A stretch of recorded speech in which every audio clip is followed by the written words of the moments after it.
Okay, this is chapter 22. The book God dictated to me, Isaiah 53, in the day of the Lord. Just as he dictated the Torah to Moses, as the Orthodox Jews believe. And I would think one of the main reasons is because he couldn't have had that knowledge. You know, I mean, he was raised in Egypt. And now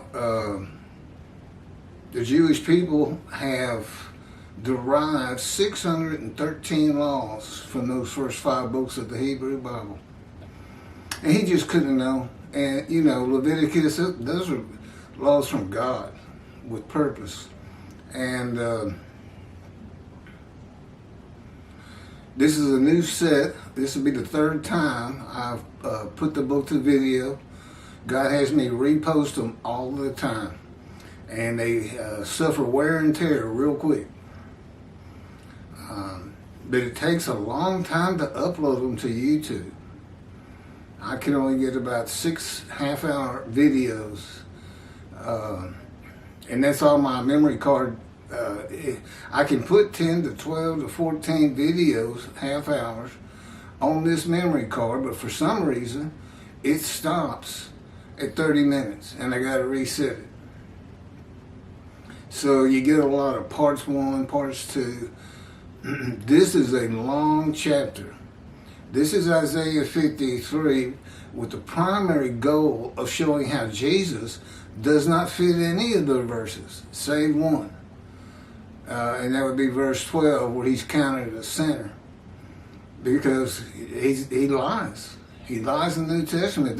There's a solid 10 of them, which you can find on different videos. And we may get into it here at the end. But because it's so long, and actually God wrote all the books of the prophets too. He dictated to Isaiah, write this down. His command and direction, all of the books of the prophets.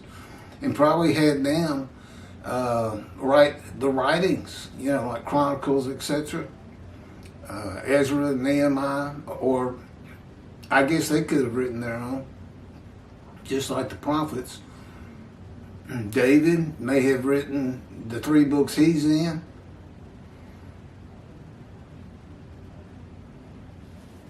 I mean, he doesn't specifically tell me. I mean, I'm just saying what he wants me to say right now. He controls what I'm thinking and what I say. He controls my physical body by the cords of his power, which you can find in the book of Ezekiel. It doesn't really feel like cords to me. To me, I'm just enveloped in his power. Can't seem to get into the middle here. It's okay. All right. Chapter 22. Are we going to keep that title? God's righteous servant versus Jesus. Righteous servant Moshiach versus Jesus in Isaiah 53. The first speakers of Isaiah 53 are the witnesses of the righteous servant. In the quoted multiple verses 1 through 6, the quote begins verse 1, ends at the end of verse 6. It just means the people who start out saying, who can believe what we have heard? And such verses that include, he was wounded for our sins, or our guilt was placed upon him. All that's going to be explained. And Ezekiel is the key to understanding 53. Verse 1, the many who are made righteous by God's righteous servant. Those are the first speakers. Who can believe what we have heard? Upon whom has the arm of the Lord been revealed? Who can believe what we have heard? Midrash form. Breaking this verse down and then commenting on the different parts. Now this actually starts in Isaiah 52 verses 13 through 15, which are also in quotes. beginning at 13, ending at the end of 15. And in there, you have statements such as, we see what we had never heard by the Gentiles, the kings, the nations, silenced by what they're seeing or hearing. Verse, okay, who can believe what we have heard?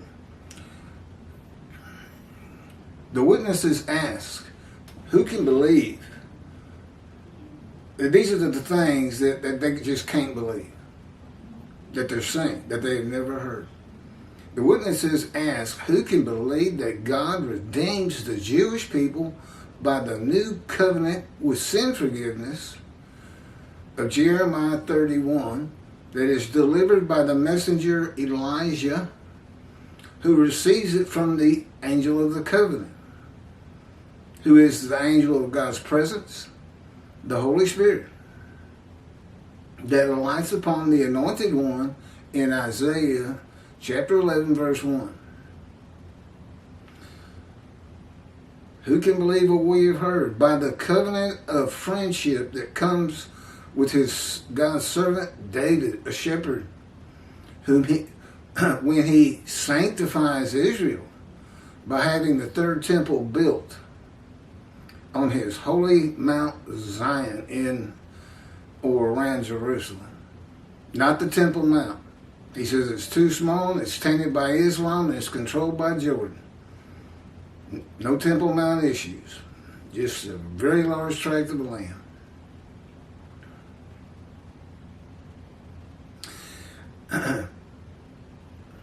Who can believe what we have heard? Speaking to his prophet again as he spoke to Moses, face to face and friend to friend. And all by and with one man God calls my righteous servant. That would be me.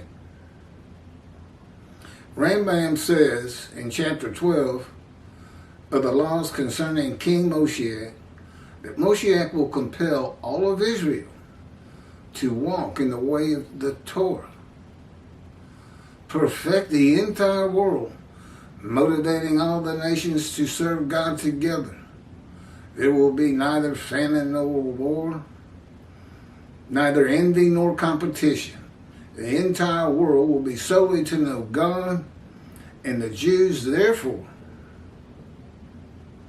be great sages and know the hidden matters with the understanding of their Creator to the full extent of human potential.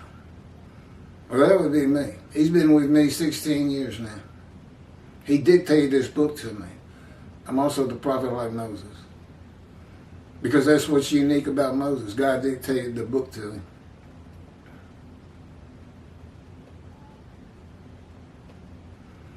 This is Rambam. That's the Messianic era. And none of that is in the Hebrew Bible. Not one word of it. He just made it up. Just like he made up 2 chapters in his Mishnah Torah that's called the Laws of King Moshiach. You can't find one word of it in the Hebrew Bible. He just made it up. And he misinterprets things. He did a misinterpretation of a couple of verses and came up with the idea that the entire world was going to speak Hebrew. Can you imagine? 1/3 of this world is China. It's Asian people, I guess. Never gonna happen. A world without competition, never gonna happen. That's just not how we're made. That's not how I'm made. Don't want anything to do with that. Everything he just said. But here's what God says. And see, the rabbis teach this, and they've been reckoned with and dismissed by God, and he has appointed me, Moshiach, as the only teacher he recognizes. And what do I teach? I'm doing it right now. This book. And those rabbis who don't want to be dismissed before God and get in right standing with him, they're going to have to teach it to their followers. In particular, Tovia Singer and Jews for Judaism. They have convinced thousands of people that Isaiah 53 describes Israel. And it's not even close. Look at the videos on chapters 23 and 24. That's Tovia Singer in 23 and Jews for Judaism in 24. And again, God directs my words and the way I deliver them, sometimes with anger. They're really entertaining videos. They're in different parts.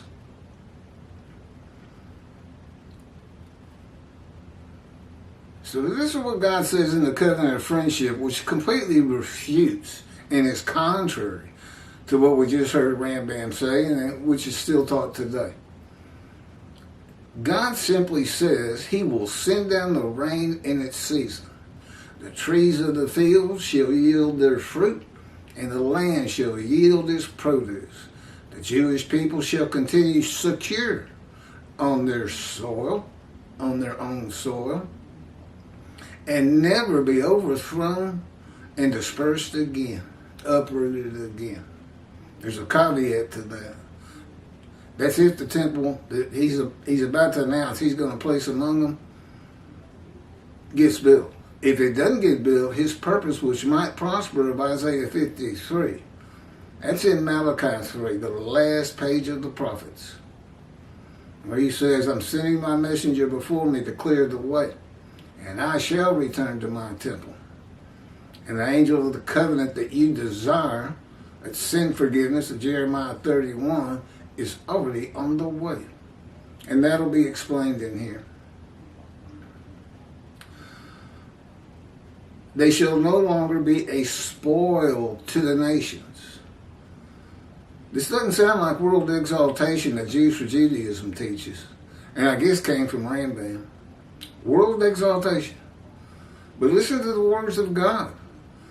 They'll be secure on their own soil. They won't be a spoil to the nations, the Gentiles.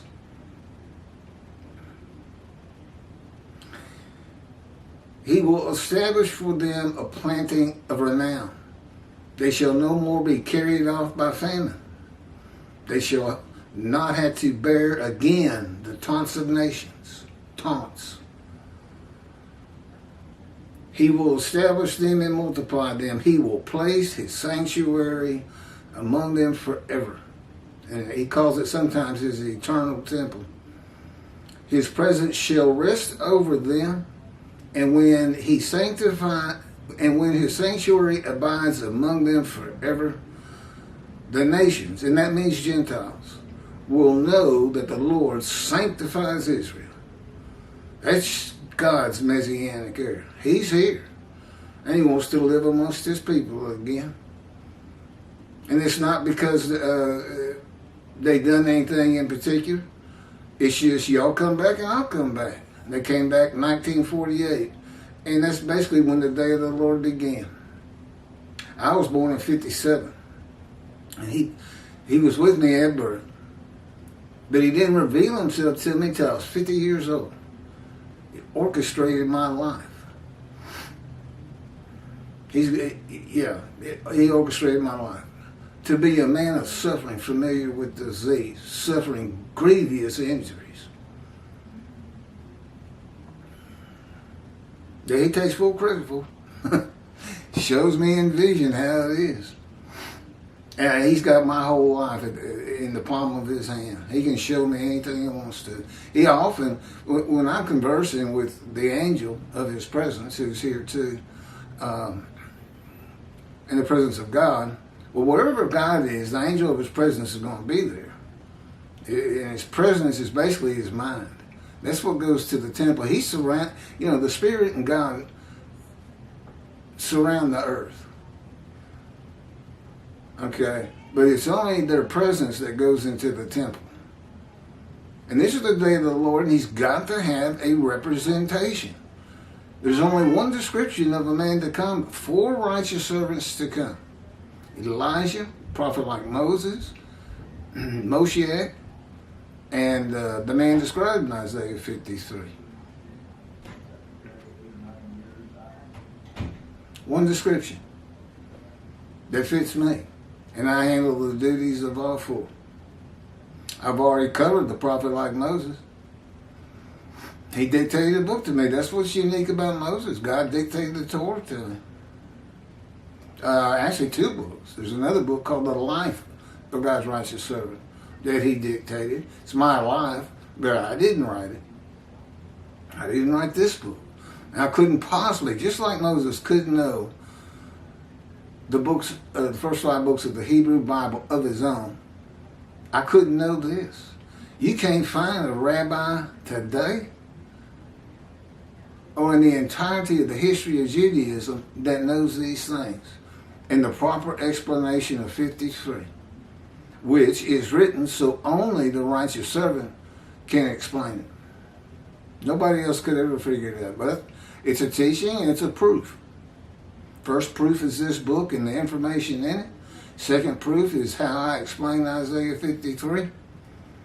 And third proof is my knowledge of heaven as Elijah, because Elijah is the only man in the Hebrew Bible specifically taken to heaven, and he returns in the day of the Lord.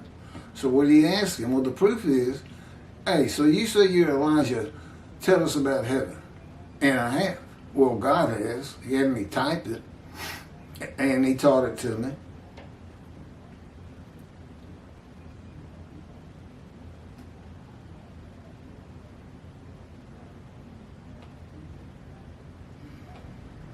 Who would believe, still on verse 1, who would believe that one man fulfills and completes the remaining prophecies of God in the day of the Lord? Who can believe what we have heard? But these are the things they're hearing if they watch these videos. The remaining prophecy to be fulfilled is the delivery of 2 specific covenants and the arrivals of God's righteous servant, who makes the many righteous, who is the anointed one, Moshiach, the shepherd. God calls my servant David, Elijah, who was taken to heaven and returns and recounsels the members of the Jewish families, one to the other, through Judaism and righteousness. And the prophet like Moses, who wrote the Torah at the command and direction of God. The witnesses reported, and who would believe it, that they had not been told by their wise men, sages, rabbis, theologians, that God's righteous servant of Isaiah 53 is a Gentile. And that's supported by the Hebrew Bible. That's who's describing 53 as Gentile, me. Now, God's likely going to have me convert in Jerusalem when we finally get there. But he comes from Gentile lands, and of the people, none are with him. That's the Jewish people, his people. He's coming with the Gentiles. It's got to have a representation, or you don't know he's there. He covers the earth, but his presence is with me. Everywhere I go, he's within me. And any room I go into, his presence will fill that room. Of all the people sitting there, listen to me speak, they will be surrounded by the presence of God and the presence of his angel, the Holy Spirit. He's an angel, a person, but his body is not human form and wings. It's the Spirit of God. And God is in his Spirit. When the Spirit alights upon you, or me, in chapter 11, verse 1, it may as well have said the Spirit of God and God are lit upon him. You immediately can then hear his words, as we learn in the book of Ezekiel. And you become a man in divine beings. Just like the man who wrestled with Jacob, and God spoke through him and changed the name of Jacob to Israel.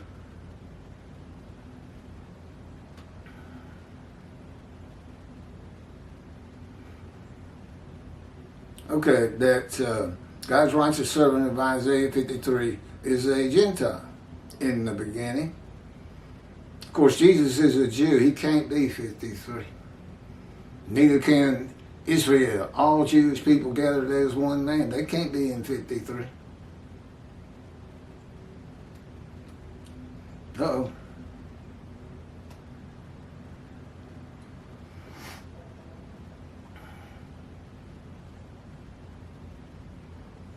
Isaiah 53, 63. Okay, this is God's writing. That was me just talking. I've learned all this. Isaiah 63 says, God comes from Adam. That is interpreted in Judaism to be Christianity or Gentile lands. It means he is coming from a Christian country. And of the people, Jewish people, none are with him. He comes with a Gentile. Jesus was a Jewish man who came from Nazareth. The Jewish people did not come from Adam. Now, we've talked about changing that. They came from Europe. They returned from Europe. That's Gentile lands. Okay, that's got to be changed.